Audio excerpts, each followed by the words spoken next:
শিলিগুড়ির পর জঙ্গলমহলে পর্যটন টানতে উদ্যোগ মুখ্যমন্ত্রীর।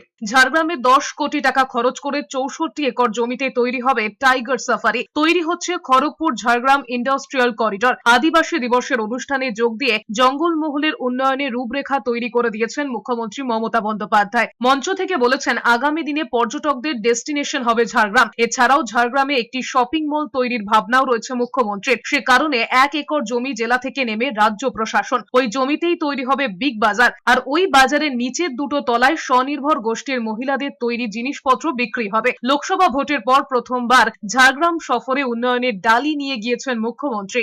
পাহাড়, নদী, জঙ্গল, রূপসী বাংলার রূপ দেখা যায়। আপনাদের এখানে একটা ছোট্ট চিড়িয়াখানা আছে, তাই তো?